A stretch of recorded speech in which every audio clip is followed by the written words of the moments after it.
नमस्कार प्यारे भाइयों, बहनों और बच्चों।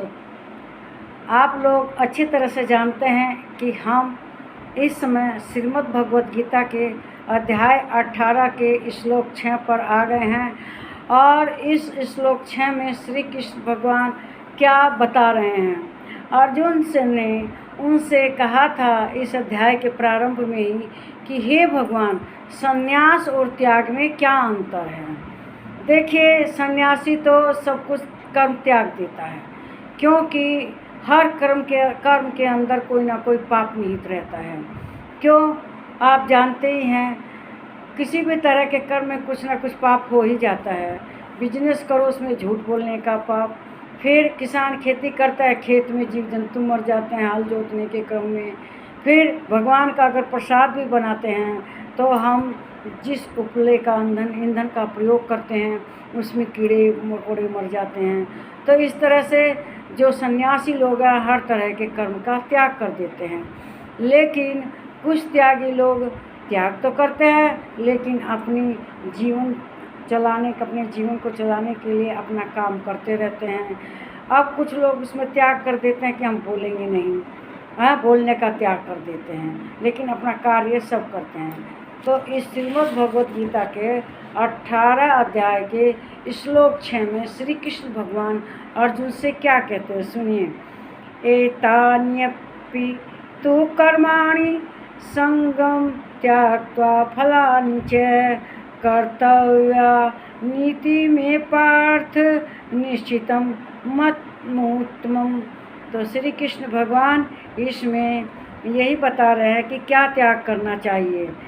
इसलिए हे पार्थ, यह यज्ञ, दान और तप कर्मों को तथा और भी संपूर्ण कर्तव्यों को, आसक्ति और फलों को त्याग करके अवश्य करना चाहिए।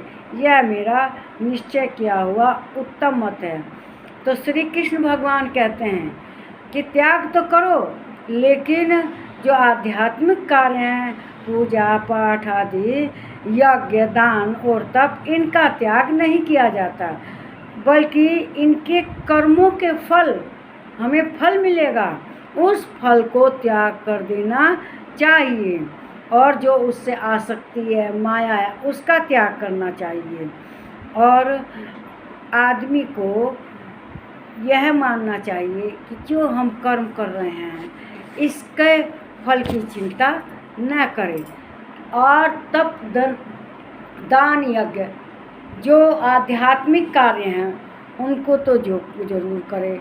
अब जैसे भगवान की पूजा करनी है, उनको पंचामृत से स्नान कराना, उनके लिए माला बनाना, फूल तोड़ना, माला गूँथना, उनके लिए प्रसाद बनाना, उनको भोग अर्पित करना, दान का कार्य। किसी की लड़की की शादी नहीं हो रही है, उसकी शादी में दान दो भाई, उसका बढ़िया से विवाह हो जाए। कोई गरीब का बच्चा है, पढ़ाई लिखाई के लिए पैसे नहीं हैं, उसको कुछ आर्थिक मदद कर दो, जिससे कि वह पढ़ाई लिखाई अपनी अच्छा से कर सके।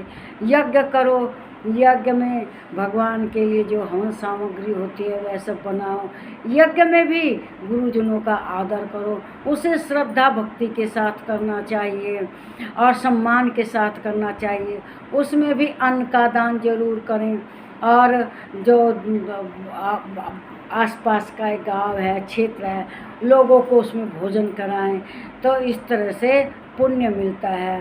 तब तपस्या करना, बहुत से लोग तरह तरह से तपस्या करते हैं, उसको भी करना चाहिए। तो दान, यज्ञ, तप नहीं त्याग करना चाहिए। हाँ, उसके जो फल है उसकी आशा नहीं करनी चाहिए कि ये कर्म करूँगा तो मुझे ये फल मिलेगा। उस फल को एकदम त्याग देना चाहिए। इस त्यागने से ही वह त्यागी हो जाता है। और मनुष्य को दान, तप, यज्ञ अवश्य करने चाहिए। हाँ, अपने कर्मों के फलों को जरूर त्याग देना चाहिए। कर्म के फल की चिंता नहीं करनी चाहिए, क्योंकि फल चाहने से वह बेकारता हो जाता है। तप, दान, यज्ञ सब बेकार हो जाता है। हमें किसी माया में बंधकर यज्ञ तपदान नहीं करना चाहिए। मेरे इस वीडियो को लाइक कीजिए, शेयर कीजिए, इस पर कमेंट कीजिए, मेरे चैनल को सब्सक्राइब कीजिए। नमस्कार मेरे प्यारे भाइयों, बहनों और बच्चों।